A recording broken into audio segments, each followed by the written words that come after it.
और अगर मोदी जी मंगलसूत्र का महत्व समझते तो वो ऐसी अनैतिक बातें नहीं करते। किसान पर कर्ज चढ़ता है तो उसकी पत्नी अपने मंगलसूत्र को गिरवी रखती है। बच्चों की शादी होती है या दवाई की जरूरत होती है तो महिलाएं अपने गहने गिरवी रखती हैं। ये बात ये लोग नहीं समझते और इसका प्रमाण ये है कि जब नोटबंदी हुई और महिलाओं की बचत इन्होंने ली, इन्होंने कहा कि बैंकों में पहुंचाओ, तब मोदी जी कहां थे? तब मोदी जी क्या कह रहे थे? ले रहे थे आपसे। जब देश में उन्होंने कहा कि कल से लॉकडाउन हो जाएगा और सारे मजदूर पूरे देश भर से, बेंगलोर से भी, यूपी, बिहार, अलग अलग जगहों में पैदल निकले क्योंकि इन्होंने ट्रेनें बंद कर दी, बस बंद कर दी।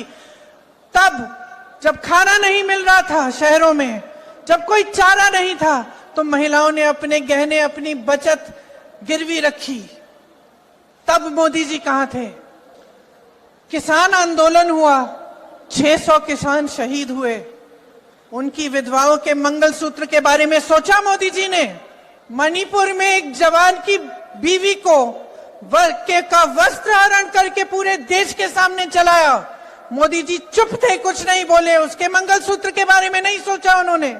अगर इस देश की महिलाओं के मंगलसूत्र की परवाह होती तो उनके बेटों को आप रोजगार दिलवाते, तो महंगाई कम करते, छात्रों को शिक्षा की सुविधा देते, देश की बेटियों को अपने पैरों पे खड़े होने का काम कराते।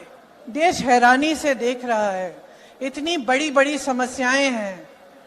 आप यहाँ बैठी हैं, मैं जानती हूँ यहाँ से जाएंगी, देर हो रही है, काफी महिलाएं चली भी गई हैं क्योंकि घर जाना है, काम करना है, बहुत देर हो गई है, खाना पकाना है, लोगों को देखना है, चाहे आप जॉब कर रही हैं, कुछ भी कर रही हैं। इतनी महंगाई है, इतनी बड़ी बड़ी समस्याएं हैं, तमाम बच्चे बेरोजगार घूम रहे हैं, आपने मेहनत से पढ़ाया, शिक्षा दिलवाई, इतनी बड़ी समस्याएं हैं और इतनी छोटी छोटी स्तर की बातें हो रही हैं।